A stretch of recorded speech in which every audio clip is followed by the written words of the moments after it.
ਵਾਹਿਗੁਰੂ ਜੀ ਕਾ ਖਾਲਸਾ ਵਾਹਿਗੁਰੂ ਜੀ ਕੀ ਫਤਿਹ। ਅਮਰੀਕਾ ਦੇ ਵਿੱਚ ਸਪੈਕਟਰਮ ਤੇ ਆਰਸੀਅਨ ਕੇਬਲ ਨੈਟਵਰਕਸ ਰਾਹੀਂ, ਕੈਨੇਡਾ ਦੇ ਵਿੱਚੋਂ ਬੈਲ ਕੇਬਲ ਨੈਟਵਰਕ ਰਾਹੀਂ, world wide global CPN, roku, ਜਾਦੂ TV, ਸ਼ਾਵਾ TV ਜਾਂ ਫਿਰ TV 84 ਦੀ ਆਨਲਾਈਨ ਸਟ੍ਰੀਮਿੰਗ ਤੋਂ ਇਲਾਵਾ ਸਾਡੇ ਨਾਲ ਫੇਸਬੁੱਕ ਰਾਹੀਂ ਜੁੜੇ ਹੋਏ ਸਾਰੇ ਦਰਸ਼ਕਾਂ ਦਾ ਮੈਂ ਅਮਰਵੀਰ ਸਿੰਘ ਅੱਜ ਦੇ ਪ੍ਰੋਗਰਾਮ ਵਿੱਚ ਤਹਿ ਦਿਲੋਂ ਸਵਾਗਤ ਕਰਦਾ। ਵਿਊਅਰਸ, ਜਦੋਂ ਅਸੀਂ 1984 ਦੇ ਘੱਲੂਘਾਰੇ ਦੌਰਾਨ ਸ਼ਹੀਦ ਹੋਏ ਸਿੰਘਾਂ ਸਿੰਘਣੀਆਂ ਨੂੰ ਯਾਦ ਕਰਦਿਆਂ ਅਤੇ ਨਿਆਂ ਦੀ ਗੱਲ ਕਰਦਿਆਂ ਤਾਂ ਮੌਜੂਦਾ ਸਿੱਖ ਸੰਘਰਸ਼ ਨੂੰ ਜਾਰੀ ਰੱਖਣ ਵਿੱਚ ਭਾਰਤ ਤੋਂ ਬਾਹਰ ਵੱਖ-ਵੱਖ ਦੇਸ਼ਾਂ ਵਿੱਚ ਵਸਦੇ ਸਿੱਖ ਡਾਇਸਪੋਰਾ ਦਾ ਅਹਿਮ ਯੋਗਦਾਨ ਹੈ। ਕੈਨੇਡਾ ਦੇ ਓਨਟਾਰੀਓ ਸੂਬੇ ਦੀ ਅਸੈਂਬਲੀ ਵੱਲੋਂ 1984 ਦੇ ਕਤਲੇਆਮ ਨੂੰ ਨਸਲਕੁਸ਼ੀ ਵਜੋਂ ਮਾਨਤਾ ਦਿੱਤੀ ਗਈ ਹੈ,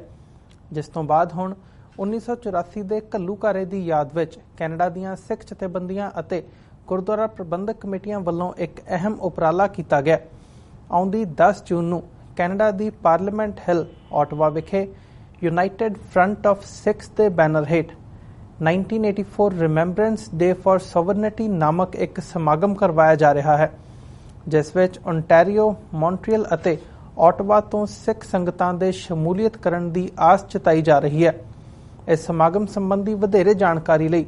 ਅਤੇ 1984 ਦੇ ਘੱਲੂਘਾਰੇ ਦੀ 33ਵੀਂ ਵਰ੍ਹੇਗੰਢ ਨੂੰ ਮੁੱਖ ਰੱਖਦਿਆਂ ਜੋ ਗਤੀਵਿਧੀਆਂ ਚੱਲ ਰਹੀਆਂ ਨੇ ਤੇ ਜਿਸ ਹਿਸਾਬ ਦੀਆਂ ਖਬਰਾਂ ਪੰਜਾਬ ਵਿੱਚੋਂ ਆ ਰਹੀਆਂ ਨੇ, ਇਹਨਾਂ ਸਾਰੀਆਂ ਗੱਲਾਂ ਦੇ ਉੱਪਰ ਗੱਲਬਾਤ ਕਰਨ ਦੇ ਲਈ ਅੱਜ ਸਾਡੇ ਨਾਲ ਮੌਂਟਰੀਅਲ ਤੋਂ ਮੀਡੀਆ ਪਰਸਨੈਲਿਟੀ ਸਰਦਾਰ ਮਨਵੀਰ ਸਿੰਘ ਫੋਨ ਲਾਈਨ ਤੇ ਜੁੜ ਚੁੱਕੇ ਨੇ। ਆਓ ਉਹਨਾਂ ਨਾਲ ਮਿਲ ਕੇ ਅੱਜ ਦੀ ਵਿਚਾਰ ਚਰਚਾ ਦੀ ਸ਼ੁਰੂਆਤ ਕਰਦੇ ਹਾਂ। ਹਾਂਜੀ ਮਨਵੀਰ ਸਿੰਘ ਜੀ, ਵਾਹਿਗੁਰੂ ਜੀ ਕਾ ਖਾਲਸਾ ਵਾਹਿਗੁਰੂ ਜੀ ਕੀ ਫਤਿਹ। ਜੀ ਸਰਦਾਰ ਅਮਰਵੀਰ ਸਿੰਘ ਜੀ, ਤੁਹਾਨੂੰ ਔਰ TV 84 ਨੂੰ ਧਰਤੀ ਦੇ ਵੱਖ-ਵੱਖ ਖੰਡਾਂ ਦੇ ਵਿੱਚ ਜਿੰਨੇ ਵੀ ਸਾਡੇ ਵੀਰ, ਸਾਡੀਆਂ ਭੈਣਾਂ, ਸਾਡਾ ਪੰਥ ਪਰਿਵਾਰ ਔਰ ਜਿੰਨੇ ਵੀ ਜਿਹੜੇ ਮਨੁੱਖੀ ਕਦਰਾਂ ਕੀਮਤਾਂ ਦੇ ਉੱਤੇ ਆਪਣਾ ਧਿਆਨ ਰੱਖਣ ਵਾਲੇ ਸਾਡੇ ਦਰਸ਼ਕ ਲਈ ਸਾਨੂੰ ਦੇਖ ਰਹੇ ਨੇ, ਮੈਂ ਸਾਰਿਆਂ ਨੂੰ ਫਤਿਹ ਅਰਜ਼ ਕਰਦਾ ਜੀ। ਵਾਹਿਗੁਰੂ ਜੀ ਕਾ ਖਾਲਸਾ ਵਾਹਿਗੁਰੂ ਜੀ ਕੀ ਫਤਿਹ। ਜੀ ਮਨਵੀਰ ਸਿੰਘ ਜੀ, ਸਾਰਿਆਂ ਤੋਂ ਪਹਿਲਾਂ ਤਾਂ 1984 ਦੇ ਘੱਲੂਘਾਰੇ ਦੀ 33ਵੀਂ ਵਰ੍ਹੇਗੰਢ, ਜੋ ਇਹ ਘੱਲੂਘਾਰਾ ਹਫ਼ਤਾ ਹੈਗਾ,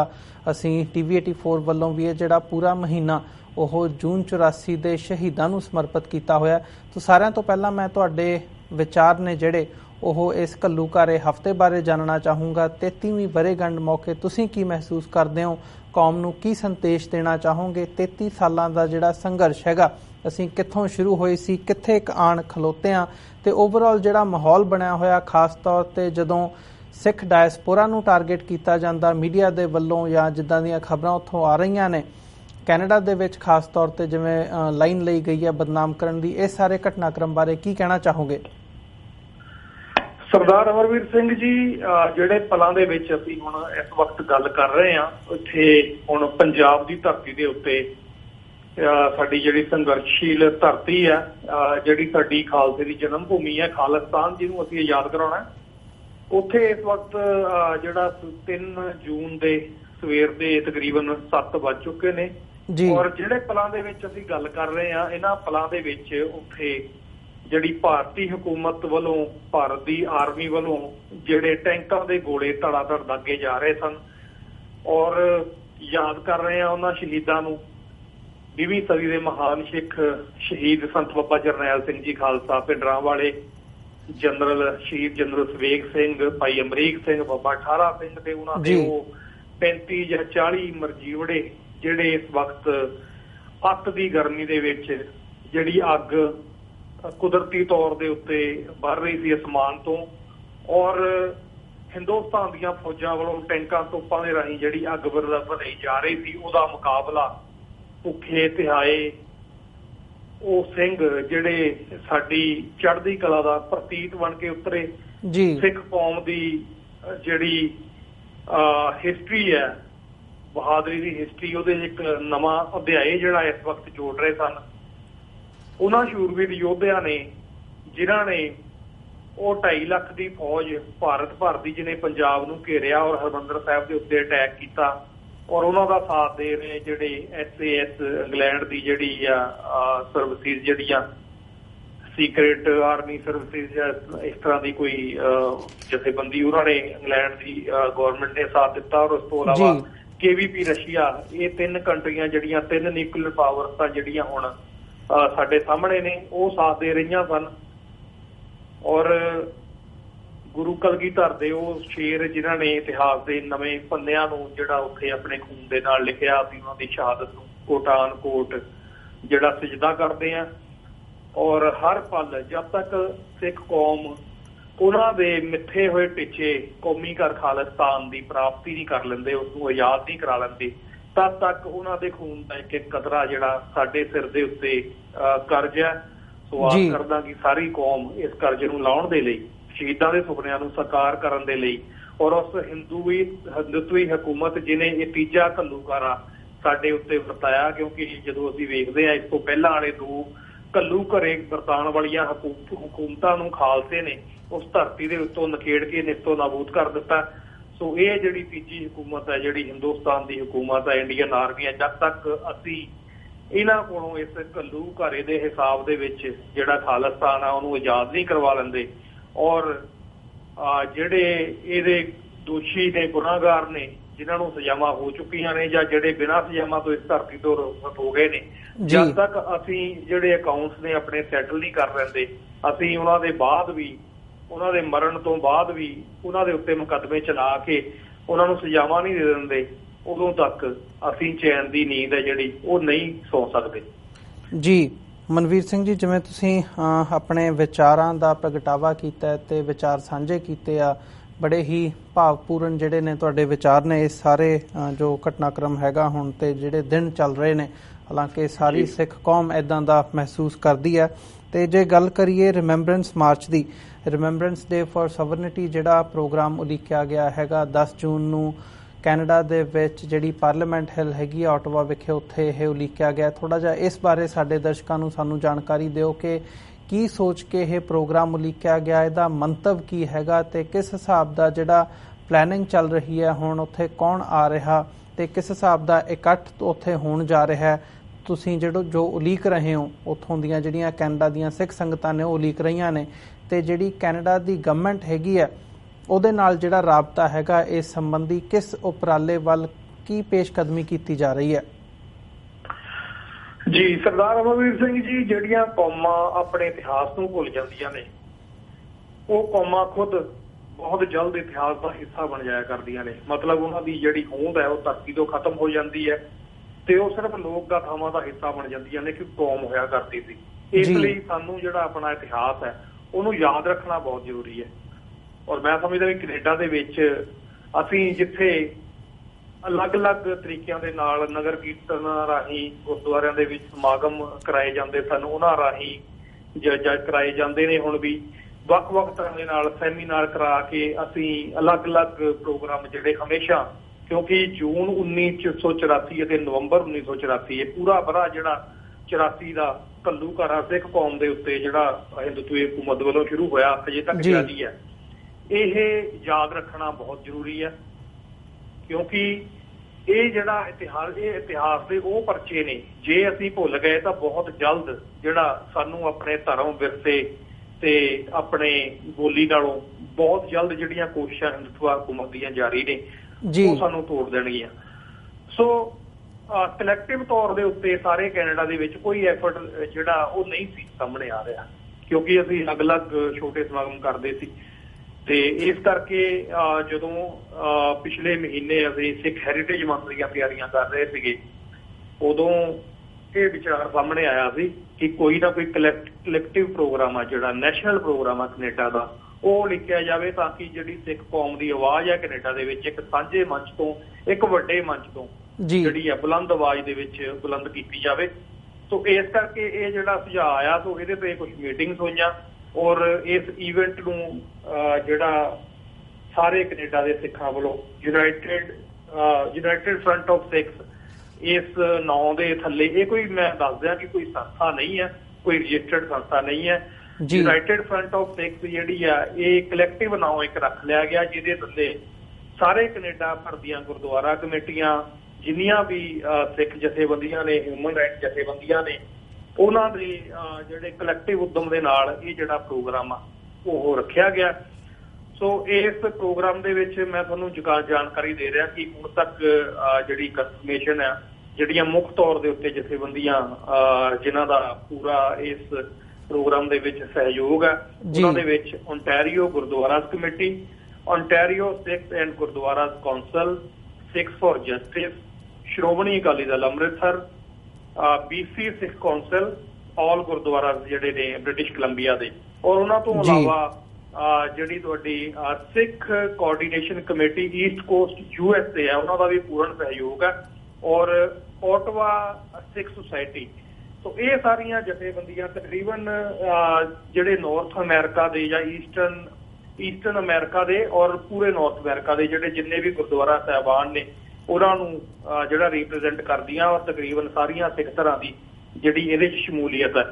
ਸੋ ਸਰਦਾਰ ਅਮਰਵੀਰ ਸਿੰਘ ਜੀ, ਜਿਵੇਂ ਤੁਸੀਂ ਦੱਸਿਆ ਕਿ ਮੌਂਟਰੀਅਲ, ਓਟਵਾ, ਮੌਂਟਰੀਅਲ ਤੋਂ ਵੀ ਗੁਰਦੁਆਰਾ ਗੁਰੂ ਨਾਨਕ ਦਰਬਾਰ ਲਸਾਲ, ਗੁਰਦੁਆਰਾ ਗੁਰੂ ਨਾਨਕ ਦਰਬਾਰ ਪਾਰਕ ਐਕਟ DDO ਔਰ ਸਿੱਖ ਵਿਜ਼ਨ, ਇਸ ਤੋਂ ਇਲਾਵਾ ਜਿੰਨੀਆਂ ਵੀ ਇੱਥੇ ਅਸੀਂ ਸਾਰਿਆਂ ਨਾਲ ਕੰਟੈਕਟ ਕੀਤਾ, ਸਾਡੇ ਸਾਰੇ ਵੱਧ ਚੜ੍ਹ ਕੇ ਇਸ ਕੌਮੀ ਕਾਜ ਦੇ ਵਿੱਚ ਜਿਹੜਾ ਸਹਿਯੋਗ ਦੇ ਰਹੇ ਨੇ, ਕਿਉਂਕਿ ਬਹੁਤ ਜ਼ਰੂਰੀ ਹੈ ਇਸ ਪੀੜ ਨੂੰ ਯਾਦ ਰੱਖਣਾ। ਕਿਉਂਕਿ ਅਸੀਂ ਐਜ਼ ਏ ਸਿੱਖ ਜੇ ਇਸ ਚੀਜ਼ ਨੂੰ ਭੁੱਲ ਜਾਂਦੇ ਆ ਤੇ ਆਉਣ ਵਾਲੀਆਂ ਜਿਹੜੀਆਂ ਨਸਲਾਂ ਨੇ ਸਾਨੂੰ ਕਦੇ ਮਾਫ ਨਹੀਂ ਕਰਨਗੀਆਂ, ਕਿਉਂਕਿ ਘੱਲੂਘਾਰੇ ਹੀ ਹੁੰਦੇ ਨੇ ਜਿਹੜੇ ਕੌਮਾਂ ਦਾ ਜਿਹੜਾ ਭਵਿੱਖ ਹੈ ਉਹ ਨਿਸ਼ਚਿਤ ਕਰਦੇ ਨੇ। ਜੀ ਬਿਲਕੁਲ, ਘੱਲੂਘਾਰਿਆਂ ਤੋਂ ਕੁਛ ਨਾ ਸਿੱਖਿਆ, ਆਪਣੀ ਹੋਈ ਜੈਨੋਸਾਈਡ ਜਿਹੜੀ ਹਜੇ ਤੱਕ ਜਾਰੀ ਹੈ ਉਸ ਤੋਂ ਕੁਛ ਨਾ ਸਿੱਖਿਆ, ਤੇ ਅਸੀਂ ਜਿਹੜਾ ਆਪਣੀਆਂ ਆਉਣ ਵਾਲੀਆਂ ਨਸਲਾਂ ਨੂੰ ਇੱਕ ਐਸੀ ਗੁਲਾਮੀ ਦੀਆਂ ਜੰਜੀਰਾਂ ਦੇ ਵਿੱਚ ਜਕੜ ਜਾਵਾਂਗੇ ਜਿਹੜੀਆਂ ਤੋੜਨੀਆਂ ਨਾਮੁਮਕਿਨ ਹੋ ਜਾਣਗੀਆਂ। ਸੋ ਜਿਹੜਾ ਮੁੱਢਲੇ ਤੌਰ ਦੇ ਉੱਤੇ ਇਹ ਪ੍ਰੋਗਰਾਮ ਹੈ, ਤਕਰੀਬਨ ਸਾਰੀਆਂ ਜਥੇਬੰਦੀਆਂ ਜਿਹੜਾ ਮੈਂ ਤੁਹਾਨੂੰ ਨਾਮ ਲਿਆ ਉਹਨਾਂ ਦੇ ਸਹਿਯੋਗ ਦੇ ਨਾਲ ਹੈ, ਔਰ ਈਵੈਂਟ ਦੇ ਵਿੱਚ ਪਹੁੰਚਣ ਦੇ ਲਈ ਜਿਹੜਾ ਤੁਸੀਂ ਵਰਡ ਯੂਜ਼ ਕੀਤਾ ਕਿ ਸੰਭਾਵਨਾ, ਉਹ ਸੰਭਾਵਨਾ ਨਹੀਂ, ਪੱਕੇ ਤੌਰ ਦੇ ਉੱਤੇ ਓਨਟਾਰੀਓ ਦੇ ਵਿੱਚੋਂ ਔਰ ਮੌਂਟਰੀਅਲ, ਕਿਊਬੈਕ ਦੇ ਵਿੱਚੋਂ ਬੱਸਾਂ ਦਾ ਪ੍ਰਬੰਧ ਕਰ ਦਿੱਤਾ ਗਿਆ ਜੀ। ਅਲੱਗ-ਅਲੱਗ ਦਰਸ਼ਕ ਸਾਰੇ ਜਾਣਦੇ ਹੀ ਨੇ, ਜਿਹੜੇ ਫੇਸਬੁੱਕ ਪੇਜ ਤੇ ਜਾਂ WhatsApp ਗਰੁੱਪ ਦੇ ਸਾਡੇ ਨਾਲ ਜੁੜੇ ਹੋਏ ਨੇ। 84 ਰਿਮੈਂਬਰੈਂਸ ਡੇ ਫॉर ਸੋਵਰੇਨਿਟੀ, ਸੋ ਉਹਦੇ ਵਿੱਚ ਸਾਰੀ ਇਨਫੋਰਮੇਸ਼ਨ ਹੈ ਜਿਹੜੀ ਸ਼ੇਅਰ ਕਰ ਦਿੱਤੀ ਗਈ ਹੈ ਕਿ ਸੋ ਬਹੁਤ ਵੱਡੀ ਤਾਦਾਦ ਦੇ ਉੱਤੇ ਜਿੱਥੇ ਸਿੱਖ ਸੰਗਤਾਂ ਦੇ ਪਹੁੰਚਣ ਦੀ ਉੱਥੇ ਪੂਰੀ ਤਿਆਰੀ ਹੈ, ਔਰ ਉਸ ਤੋਂ ਇਲਾਵਾ ਜਿਹੜੀਆਂ ਤੁਹਾਨੂੰ ਮੈਂ ਅਲੱਗ-ਅਲੱਗ ਸਟੇਟਸ ਜਾਂ ਕੰਟਰੀਜ਼ ਦੇ ਵਿੱਚੋਂ ਸੰਸਥਾਵਾਂ ਦੱਸੀਆਂ ਨੇ ਜੀ, ਉਹਨਾਂ ਦੇ ਨੁਮਾਇੰਦੇ ਵੀ ਵੱਡੀ ਗਿਣਤੀ ਦੇ ਵਿੱਚ ਪਹੁੰਚ ਰਹੇ ਨੇ। ਸੋ ਅਸੀਂ ਜਿਹੜੀ ਆਪਣੇ ਦਰਦ ਦੀ ਆਵਾਜ਼ ਹੈ ਜਿਹੜੀ ਬੁਲੰਦੀ ਦੇ ਨਾਲ ਉੱਥੇ ਸਾਰੇ ਮੀਡੀਆ ਦੇ ਉੱਤੇ ਦੁਨੀਆ ਭਰ ਦੀ ਔਰ ਓਟਵਾ ਦੀ ਪਾਰਲੀਮੈਂਟ ਦੇ ਮੂਹਰੇ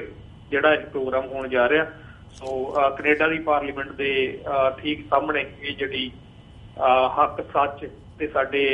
ਜਿਹੜੀ ਕੌਮੀ ਘਰ ਦੀ ਪ੍ਰਾਪਤੀ ਦੀ ਗੱਲ ਹੈ ਉਹਨੂੰ ਬੁਲੰਦ ਕਰਾਂਗੇ ਜੀ। ਜੀ ਬਿਲਕੁਲ ਮਨਵੀਰ ਸਿੰਘ ਜੀ, ਜਿਵੇਂ ਤੁਸੀਂ ਇਹ ਸਾਰੇ ਬਾਰੇ ਜਾਣਕਾਰੀ ਦਿੱਤੀ ਹੈ, ਤੁਹਾਡਾ ਬਹੁਤ-ਬਹੁਤ ਧੰਨਵਾਦ। ਤੇ ਮੈਂ ਇੱਕ ਨੁਕਤੇ ਤੇ ਹੋਰ ਤੁਹਾਡੇ ਕੋਲੋਂ ਜਾਣਨਾ ਚਾਹੂੰਗਾ ਕਿ ਜਦੋਂ ਅਸੀਂ ਸੰਘਰਸ਼ ਦੀ ਗੱਲ ਕਰਦੇ ਹਾਂ ਜਾਂ ਜਿਹੜਾ ਸੰਘਰਸ਼ ਹੈ ਉਹਨੂੰ ਅੱਗੇ ਤੋਰਨ ਦੀ ਗੱਲ ਕਰਦੇ ਹਾਂ, ਜੋ ਤੁਸੀਂ ਗੱਲ ਕਰ ਰਹੇ ਹੋ ਕਿ ਆਪਣੇ ਆਪ ਨੂੰ ਲਾਮਬੰਦ ਕਰਕੇ ਅੱਗੇ ਸੰਘਰਸ਼ ਨੂੰ ਲੈ ਕੇ ਜਾਣ ਦੀ ਲਾਈਨ ਹੈਗੀ ਹੈ, ਇਹਦੇ ਵਿੱਚ ਯੂਥ ਦਾ ਬਹੁਤ ਵੱਡਾ ਯੋਗਦਾਨ ਹੁੰਦਾ। ਜਿੰਨੀ ਦੇਰ ਤੱਕ ਯੂਥ ਨਹੀਂ ਤੁਹਾਡੇ ਨਾਲ ਜੁੜਦਾ ਉਨੀ ਦੇਰ ਤੱਕ ਤੁਸੀਂ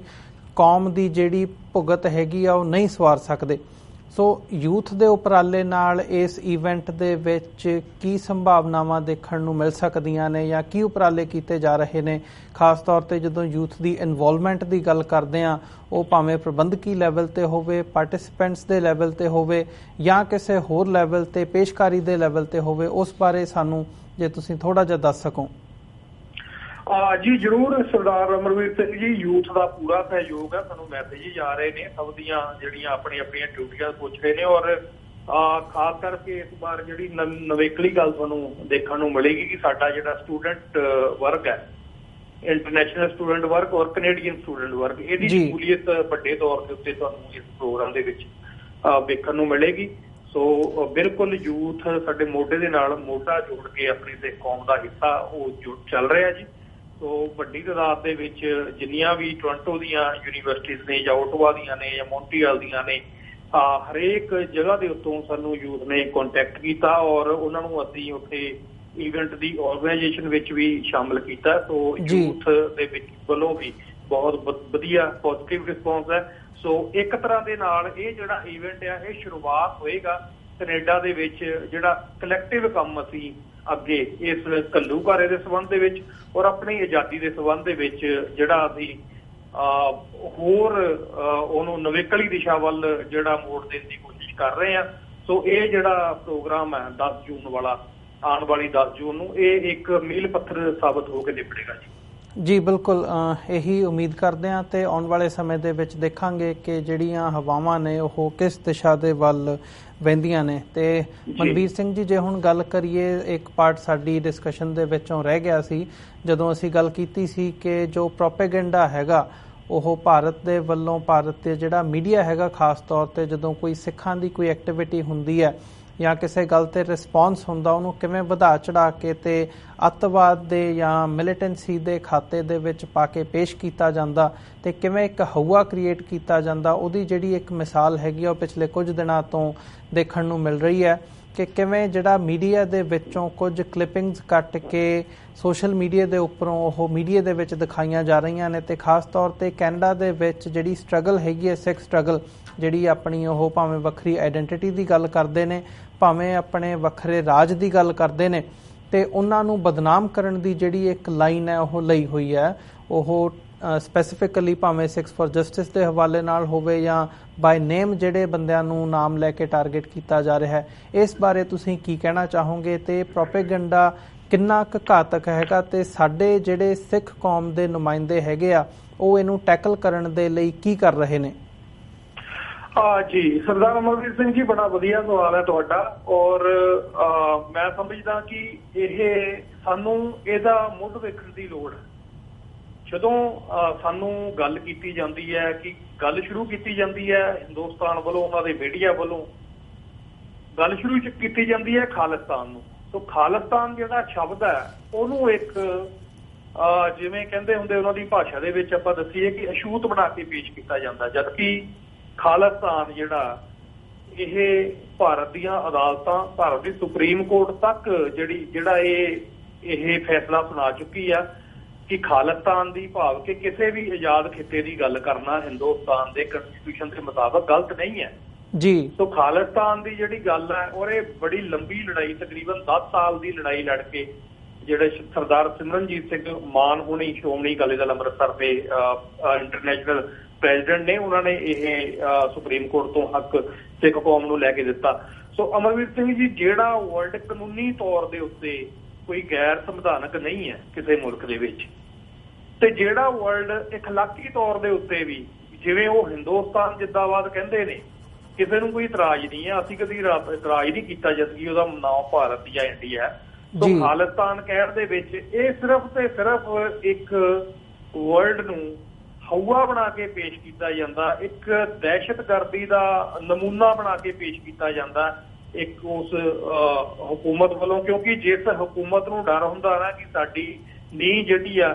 ਇਹ ਕਮਜ਼ੋਰ ਹੋ ਚੁੱਕੀ ਹੈ, ਜਿਵੇਂ ਮੈਂ ਪਹਿਲਾਂ ਵੀ ਜ਼ਿਕਰ ਕਰ ਚੁੱਕਾ ਕਿ ਪਹਿਲਾਂ ਵੀ 2 ਘੱਲੂਘਾਰ ਹੋਏ ਹੋਏ ਨੇ, ਜਿਹੜੀਆਂ ਸਰਕਾਰਾਂ ਨੇ ਉਹ 2 ਘੱਲੂਘਾਰੇ ਸਾਡੇ ਉੱਤੇ ਸਿੱਖਾਂ ਦੇ ਉੱਤੇ ਕੀਤੇ ਨੇ, ਅਸੀਂ ਉਹਨਾਂ ਦਾ ਨਾਮੋ ਨਿਸ਼ਾਨ ਮਿਟਾ ਦਿੱਤਾ। ਸੋ ਇਹਨਾਂ ਨੂੰ ਪਤਾ ਕਿ ਇਹ ਜਿਹੜੀ ਗਲਤੀ ਕਰ ਬੈਠੇ ਨੇ ਇੱਕ ਵਾਰ, ਇਹ ਇਹਨਾਂ ਨੂੰ ਜਿਹੜਾ ਹੁਣ ਸਾਹ ਨਹੀਂ ਲੈਣ ਦਿੰਦੀ। ਇਸ ਲਈ ਇਹ ਹੁਣ ਗਲਤ ਤਰ੍ਹਾਂ ਦੀਆਂ ਅਫਵਾਹਾਂ ਫੈਲਾ ਕੇ ਸਿੱਖ ਸਟਰਗਲ ਨੂੰ ਅੱਤਵਾਦ ਦੇ ਨਾਲ ਜੋੜ ਕੇ ਇਹ ਲੋਕਾਂ ਨੂੰ ਗੁੰਮਰਾਹ ਕਰਦੇ ਨੇ। ਕਿਉਂਕਿ ਮੀਡੀਆ ਇਹਨਾਂ ਦੇ ਕੋਲ ਆ, ਜਿਹੜੀ ਗੱਲ ਇੱਕੋ ਰਾਤ ਇਹਨਾਂ ਦੇ 450 ਟੀਵੀ ਚੈਨਲ ਜਿਹੜੀ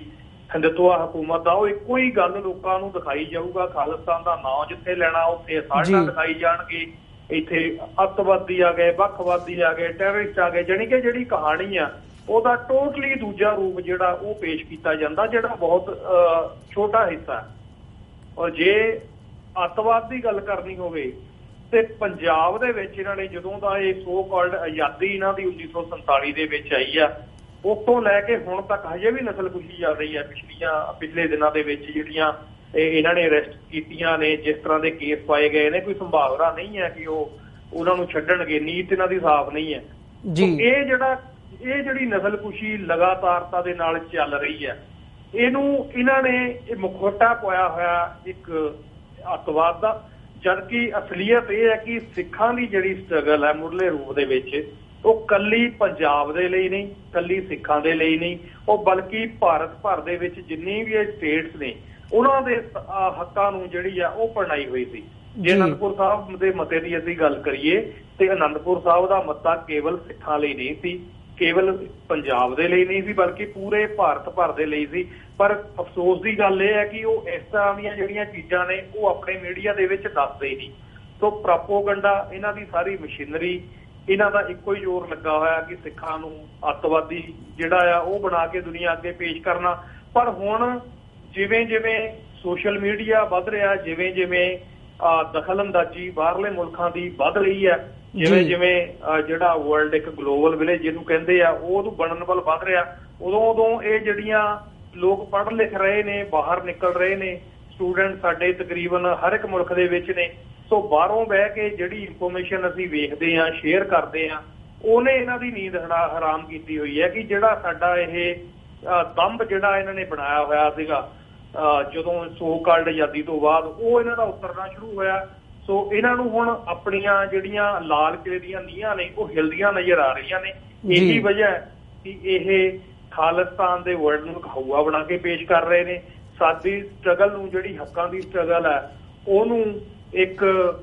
ਅੱਤਵਾਦ ਦਾ ਰੂਪ ਜਾਂ ਦਹਿਸ਼ਤਗਰਦੀ ਦਾ ਰੂਪ ਹੈ ਜਿਹੜਾ ਉਹ ਬਣਾ ਕੇ ਪੇਸ਼ ਕਰ ਰਹੇ ਨੇ। ਔਰ ਤੁਸੀਂ ਦੇਖੋਗੇ ਰੀਸੈਂਟਲੀ ਜਿਹੜਾ ਹੁਣ ਹਿੰਦੁਸਤਾਨ ਦੀਆਂ ਜਿਹੜੀਆਂ ਇੰਡੀਆ ਦੀਆਂ ਸਾਊਦਰਨ ਸਟੇਟਸ ਨੇ ਉਹਨਾਂ ਦੇ ਵਿੱਚ ਜਿਹੜਾ ਦ੍ਰਵਿੜ ਲੈਂਡ ਦੀ ਗੱਲ ਚੱਲ ਰਹੀ ਹੈ ਜਾਂ ਦ੍ਰਵਿੜ ਦਾ ਨਾਮ ਜੀ। ਸੋ ਉੱਥੇ ਤਾਂ ਕੋਈ ਉਹਨਾਂ ਨੇ ਹਜੇ ਹਥਿਆਰਬੰਦ ਸਟਰਗਲ ਨਹੀਂ ਕੀਤੀ। ਉੱਥੇ ਵੀ ਹੁਣ ਤੁਸੀਂ ਦੇਖੋਗੇ ਆਉਣ ਵਾਲੇ ਸਮੇਂ ਦੇ ਵਿੱਚ ਲਹਿਰ ਹੈ ਜਿਹੜੀ ਉਹ ਜ਼ੋਰ ਫੜੂਗੀ। ਸੋ ਕੁੱਲ ਮਿਲਾ ਕੇ ਜਿਹੜੀ ਤੁਸੀਂ ਗੱਲ ਦਹਿਸ਼ਤਗਰਦੀ ਦੀ ਪੁੱਛ ਰਹੇ ਹੋ, ਇਹ ਅੱਜ ਕੱਲ੍ਹ ਅਸੀਂ ਆਪਣੇ ਜਿਹੜੇ ਨੌਜਵਾਨ ਵੀਰ ਆ ਉਹਨਾਂ ਨੂੰ ਵੀ ਬੇਨਤੀ ਕਰਾਂਗੇ ਕਿ ਸਾਰਾ ਕੁਝ ਮੌਜੂਦ ਆ, ਤੁਸੀਂ ਇੰਟਰਨੈਟ ਦੇ ਉੱਤੋਂ ਲੱਭ ਸਕਦੇ ਹੋ ਹਰ ਇੱਕ ਚੀਜ਼। ਕਿਵੇਂ ਇਹਨਾਂ ਨੇ ਸਾਡਾ ਜਿਹੜਾ ਘਾਣ ਲਗਾਤਾਰਤਾ ਦੇ ਨਾਲ ਕੀਤਾ ਹੋਇਆ ਔਰ ਕਿਵੇਂ ਨਿਰੰਤਰ ਜਾਰੀ ਹੈ। ਔਰ ਜਿਹੜੀ ਤੁਸੀਂ ਸੋਸ਼ਲ ਮੀਡੀਆ ਦੀ ਜਾਂ ਬਾਹਰਲੇ ਮੁਲਕਾਂ ਦੇ ਵਿੱਚ ਵਸਦੇ ਸਿੱਖਾਂ ਦੀ ਗੱਲ ਕਰ ਰਹੇ ਹੋ, ਔਰ ਇਹਦੇ ਵਿੱਚ ਤੁਹਾਨੂੰ ਪਤਾ ਇਹਨਾਂ ਨੇ ਕਿਵੇਂ TV 84 ਨੂੰ ਵੀ ਸਰਦਾਰ ਹਰਜੀਤ ਸਿੰਘ ਸੱਜਣ ਦੇ ਨਾਲ ਜੋੜਿਆ, ਔਰ ਸਿੱਖ ਫੋਰ ਜਸਟਿਸ ਦੇ ਜਿਹੜੇ ਵਲੰਟੀਅਰਸ ਨੇ ਉਹਨਾਂ ਦੀਆਂ ਕੁਝ ਕਲਿੱਪ ਉਹਨਾਂ ਨੂੰ ਕੱਟ ਵੱਢ ਕੇ ਜਿਹੜਾ ਪੇਸ਼ ਕੀਤਾ ਗਿਆ। ਕਿਉਂਕਿ ਇਹਨਾਂ ਨੂੰ ਇਹ ਜਿਹੜੀ ਆ ਬੰਦੂਕ ਦੀ ਲੜਾਈ ਜ਼ਰੂਰ, ਕਿਉਂਕਿ ਅੱਜ ਦੁਨੀਆ ਦਾ ਮਾਹੌਲ ਐਸਾ ਬਣਿਆ ਹੋਇਆ ਕਿ ਜਿਹੜੀ ਅਸਾਲਟ ਦੀ ਲੜਾਈ ਹੈ ਉਹਨੂੰ ਇੱਕ ਵੱਖਰੀ ਨਿਗਾਹ ਦੇ ਨਾਲ ਵੇਖਿਆ ਜਾਂਦਾ। ਪਰ ਜਿਹੜਾ ਸਿੱਖਾਂ ਨੇ ਰਸਤਾ ਹੁਣ ਅਖਤਿਆਰ ਕੀਤਾ ਨਾ ਪਟੀਸ਼ਨਾਂ ਦਾ, ਜਾਂ ਫਿਰ ਸਰਕਾਰਾਂ ਦੇ ਨਾਲ ਗੱਲ ਕਰਨ ਦਾ, ਜਾਂ ਆਪਣੀ ਗੱਲ ਨੂੰ ਵੱਡੇ ਲੈਵਲ ਦੇ ਉੱਤੇ ਜਾ ਕੇ ਮੀਡੀਆ ਦੇ ਵਿੱਚ ਰੱਖਣ ਦਾ, ਸੋਸ਼ਲ ਮੀਡੀਆ ਦੇ ਵਿੱਚ ਰੱਖਣ ਦਾ ਜਿਹੜਾ ਯਤਨ ਰੰਭਿਆ, ਉਹਨੇ ਇਹਨਾਂ ਦੀਆਂ ਨੀਂਦਾਂ ਜਿਹੜੀਆਂ ਹਰਾਮ ਕੀਤੀਆਂ ਹੋਈਆਂ ਨੇ। ਪਰ ਸਾਨੂੰ ਘਬਰਾਉਣ ਦੀ ਲੋੜ ਨਹੀਂ ਹੈ। ਜਦੋਂ ਆਜ਼ਾਦੀ ਦੀਆਂ ਲੜਾਈਆਂ ਚੱਲਦੀਆਂ ਨੇ ਨਾ, ਉਦੋਂ ਇਹ ਸਭ ਕੁਝ ਹੁੰਦਾ। ਪਰ ਸਾਨੂੰ ਪਤਾ ਹੈ ਕਿ ਇਹਨਾਂ ਨੇ ਜਿੰਨਾ ਮਰਜ਼ੀ ਕੈਨੇਡਾ ਨੂੰ ਬਦਨਾਮ ਕੀਤਾ, ਕੈਨੇਡਾ ਦੇ ਮਿਨਿਸਟਰ ਨੂੰ, MPs ਨੂੰ ਬਦਨਾਮ ਕੀਤਾ, ਉਹਦੇ ਬਾਵਜੂਦ ਵੀ ਜਿਹੜੇ ਸਾਡੇ right honourable prime minister Justin Trudeau ਨੇ, ਉਹਨਾਂ ਦਾ ਜਿਹੜੇ ਓਨਟਾਰੀਓ ਟੋਰਾਂਟੋ ਦੀ ਡਾਊਨਟਾਊਨ ਦੀ ਨਗਰ ਕੀਰਤਨ ਜਿਹੜਾ ਸਿੱਖਾਂ ਦਾ ਇਸੇ ਘੱਲੂਘਾਰੇ ਨੂੰ ਸਮਰਪਿਤ ਹੁੰਦਾ, ਉਹਦੇ ਸ਼ਮੂਲੀਅਤ ਇਹ ਸਾਫ਼ ਕਰਦੀ ਹੈ ਕਿ ਉਹਨਾਂ ਦੇ ਉੱਤੇ ਇਸ ਚੀਜ਼ ਦਾ ਕੋਈ ਅਸਰ ਨਹੀਂ ਹੈ। ਸੋ ਸਾਨੂੰ ਵੀ ਇਸ ਤੋਂ ਹੋਰ ਦ੍ਰਿੜ ਇਰਾਦੇ ਦੇ ਨਾਲ ਜਿਹੜੀ ਆਪਣੀ ਮੰਜ਼ਿਲ ਵੱਲ ਕਦਮ ਜਿਹੜੇ ਨੇ ਉਹ ਚੁੱਕਣੇ ਚਾਹੀਦੇ ਨੇ। ਜੀ ਬਿਲਕੁਲ ਮਨਵੀਰ ਸਿੰਘ ਜੀ, ਇਹ ਸਾਰੇ ਇਸ਼ੂ ਦੇ ਉੱਪਰ ਘੱਲੂਘਾਰਾ ਹਫ਼ਤੇ ਦੇ ਨਾਲ ਸੰਬੰਧਿਤ ਤੇ 84 ਰਿਮੈਂਬਰੈਂਸ ਡੇ ਫॉर ਸਵਰਨਿਟੀ ਦੇ ਹਵਾਲੇ ਨਾਲ ਸਾਨੂੰ ਜਾਣਕਾਰੀ ਤੁਸੀਂ ਦਿੱਤੀ ਹੈ, ਵਿਚਾਰਾਂ ਦੀ ਸਾਂਝ ਪਾਈ ਹੈ ਤੇ ਆਪਣਾ ਸਮਾਂ ਕੱਢਿਆ, ਇਸ ਲਈ ਤੁਹਾਡਾ ਬਹੁਤ-ਬਹੁਤ ਧੰਨਵਾਦ।